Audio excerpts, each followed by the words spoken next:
그래서 가뜩이나 불안하던 콴사의 볼 처리 능력이 손흥민을 출발점으로 한 토트넘 선수들의 압박 움직임 때문에 더욱 크게 붉어지게 되었고, 덕분에 토트넘은 높은 위치에서 볼 소유권을 탈취해서 공격으로 이어갈 수가 있게 됐다.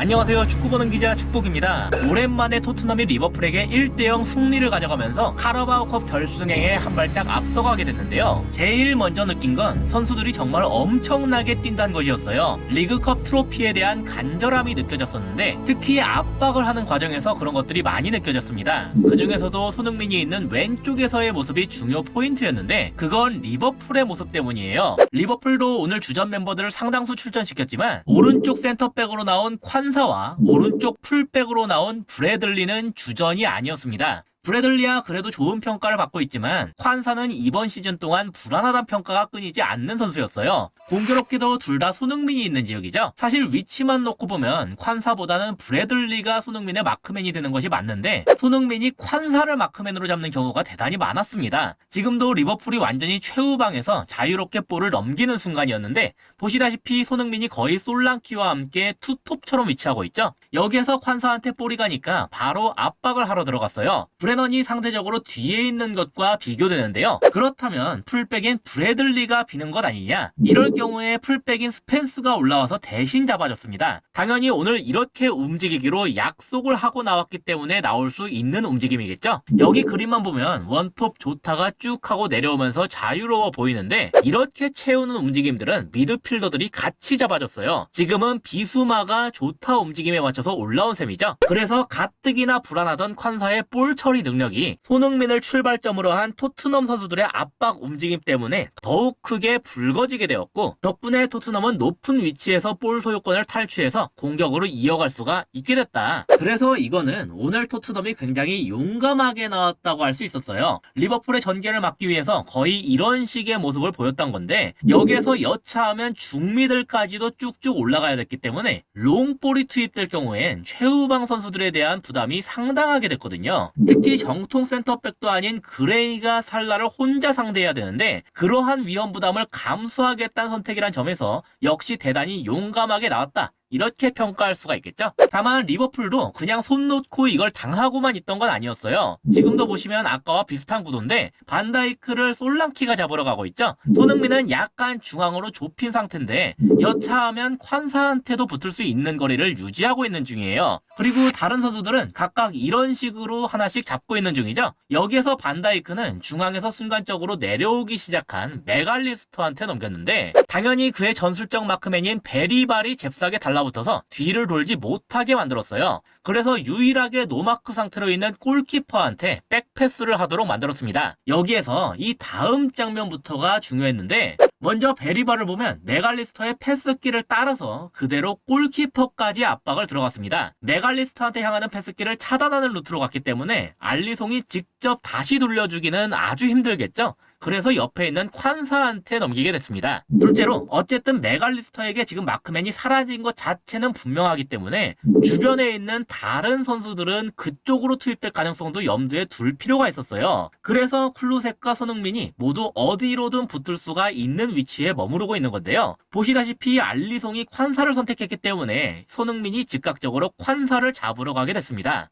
셋째로 브래들리의 위치를 주목할 필요가 있어요. 풀백치고는 지금 상당히 중앙으로 좁힌 상태죠. 그래서 마치 미드필더 같은 위치에 있게 됐는데, 이러니까 스펜스를 약간 헷갈리게 만들 수가 있었습니다. 아까와 같은 상황이었다면 브래들리를 스펜스가 잡아주는 게 맞지만 위치가 중앙으로 좁혀 있으니까 마냥 붙들어 올 수가 없었어요. 게다가 지금은 확실히 손흥민이 콴사를 잡으러 간 상태지만 방금 전까지만 해도 손흥민이 확실하게 콴사한테 붙들어 간 상태가 아니었기 때문에 스펜스 입장에선 지금 본인이 올라가는 게 맞는지에 대한 확신이 들기가 어려운 상태이기도 했습니다. 그래서 원래 중앙 지역을 담당하고 있는 비수마가 대신해서 브래들리를 잡으러 오고 있는 건데요. 아무래도 거리가 좀 있는 상황이다 보니까 브래들리로부터 볼을 방출하는 것 자체를 막아내지 못했습니다. 다만 스펜스가 그걸 끊어낸 덕분에 수비 자체는 성공할 수가 있었죠. 근데 지금 모습을 다시 한번 보실 필요가 있습니다. 왼쪽 풀백인 그레이가 살라보다 앞으로 튀어나왔는데 왼쪽 센터백인 그레이까지도 조타를 견제하기 위해서 앞으로 튀어나온 모습이죠. 그래서 사실 만약에 브래들리가 좀 더 매섭게 찔렀다면 살라의 침투 공간이 뻥 하고 뚫릴 수도 있는 그림이었어요. 하지만 그걸 감수하게 되더라도 상황에 따라 계속 앞으로 향하는 전방 압박 컨셉을 가져갔고 선수들의 용감한 모습 덕분에 수비가 이루어질 수가 있었다. 그렇게 정리할 수가 있겠죠. 거기에 리버풀 스스로도 좀 아쉬운 모습을 보였던 것도 토트넘의 수비에 보탬이 되는 일이었어요. 지금은 솔랑키가 패스기를 차단했음에도 불구하고 알리송이 이렇게 직접 흐라벤베르한테 볼을 투입한 상황인데요. 비록 오늘 큰 실수를 한 차례 저지르긴 했지만 왜 알리송이 월드 클래스 골키퍼로 평가되는지 알 수가 있는 장면이었습니다. 그리고 이러니까 토트넘에서 이걸 저지하러 갈 수 있는 선수가 손흥민밖에 남지 않게 됐죠. 그래서 약간 아래에서 원래는 브래들리를 잡고 있다가 재빠르게 흐라벤한테 붙으러 갔지만 당연히 이러니까 원래 손흥민이 담당을 해야 될 콴사와 브래들리는 모조리 노마크맨 상태가 됐습니다. 그래서 이런 식으로 풀리니까 브래들리가 바로 프리하게 볼을 받을 수가 있게 됐죠. 보시다시피 방금까지 브래들리를 손흥민이 잡고 있었기 때문에 스펜스는 아예 뒤에 머무르고 있는 상황이었어요. 그래서 그 브래들리도 손흥민이 잡으러 갈 수밖에 없었습니다. 하지만 몸이 하나인 이상 이 둘을 혼자서 동시에 다 잡을 수는 없는 노릇이었어요. 이번엔 다시 흐라번이 비어버리게 됐죠.